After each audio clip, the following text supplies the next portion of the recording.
Welcome back to this lecture series of Precambrian Geology and Crustal Evolution. So going by the trend, today we will start the discussion of the Purana Basins.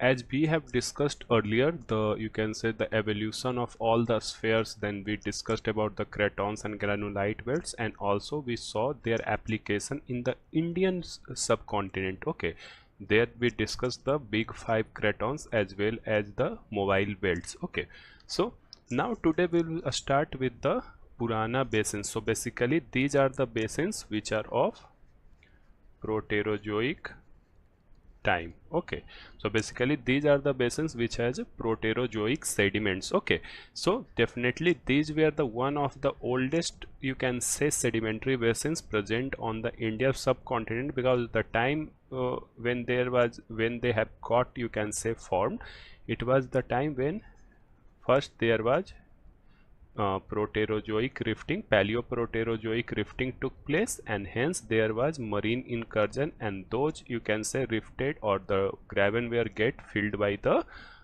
sediments which were in self eroded from the earlier form, you can say, the basement there. Okay, so in this case, if you see, the first thing is that again the origin of this basin is somewhat related to the same Archaean cycle which we saw in form of Palaeo-Archaean nucleation. Then there was Meso-Archaean accretion, then you were having Neo-Archaean cratonization, and then in the Palaeoproterozoic you saw rifting. So after the rifting take place, there was a normal fault formation, and then there was sagging, like this block got downwarping. Okay, and this was the reason which got filled by the, you can say, sediments. There was marine incursion, as well as there was some of the, you can say, the transient sediments, as well as the terrestrial sediments. So there we will serve, because they formed the area required for the basins, okay, only after this rifting process. Okay, so that's why in these areas where you will found such of the Proterozoic sediments getting converted into the sedimentary rock or getting consolidated into sedimentary rock, they represent the Purana basins. Okay, so basically if you have to remember, just remember Purana basins are nothing but just a Proterozoic sedimentary basins. Okay, the name itself is here interesting because it is a Sanskrit, or you can say Hindi word, like in Hindi or Sanskrit it means ancient. Okay, and it was coined by T.H. Holland in 1906. Okay, so he coined this in 1906, which was formalized in 1913 actually. So this name, it is like a typical Sanskrit name, so it has been coined by the T.H. Holland, because when he observed these basins, it appeared that they are much older than the other basins such as the Gondwana and the Quaternary basin. So that's why using the term means ancient basin, he termed it as a Purana basin. Okay, so that is just one of the thing for, you can say, trivia for you to know. Now when it's come to the Purana basins, basically if you look toward their age, so their age is basically from Mesoproterozoic to Neoproterozoic. Okay, so it is mostly, if you see some of the basins like which belongs to this Purana time period, so they will start somewhat near 1.8 and they will continue till, you can say, into the Neoproterozoic. Okay, the oldest one among these one, you will see, although earlier there was contradiction between the Kadapa basin and Vindhyan basin, but somehow Kadapa is little bit older, so you will see that they have origin in the Mesoproterozoic and they will head into Neoproterozoic. And if you see the condition of these Purana basins, they are undeformed and less disturbed actually.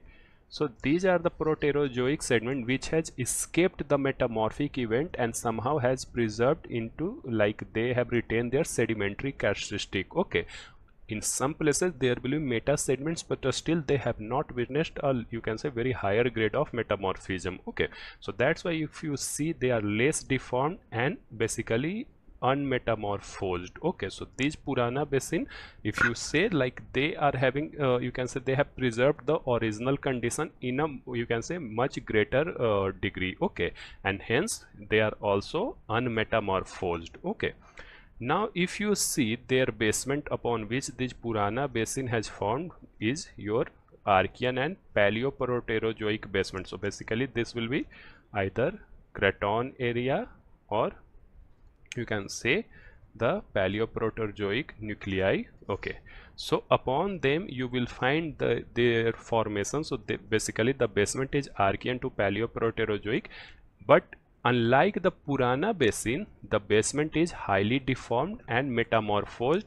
And if you know that why they are deformed, no, there is gneiss complex, and also some of them will witness amphibolite to granulite phasage condition. So definitely they will be highly deformed and metamorphosed, and basically they are what? They are granite niche provenance, as you see in the case of Dharwad, although there you will see in the Bastar there. So they are like a basement to this Purana basin, but this basement, unlike their, you can say if basement is like parent and this is like their child, this Purana basin or offspring, so you can see that these parents are highly deformed and metamorphosed.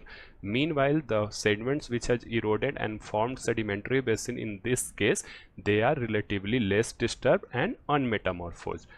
One thing is there, this Eparchaean unconformity is pronounced unconformity which is found in all of these basins, because even if you know that for 2.5 to 2.2 years there was no proper record, means there is hiatus in the record. Okay, and this represents this is like a, you can say, the regional unconformity in form of Eparchaean unconformity, which is very pronounced in all of these Purana basins. So if you say there is a gap, or you can say the sedimentary or a stratigraphical gap between their basement and the Purana basin, this is okay.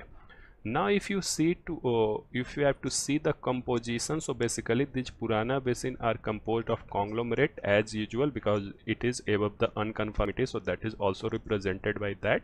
And in conglomerate the pebbles are mostly which has been eroded or can say sourced from the basement itself. Okay, then you have the sandstone, then you have the shale, limestone and dolomite. So you can see there is also siliclastic rocks, then there is also carbonaceous rock.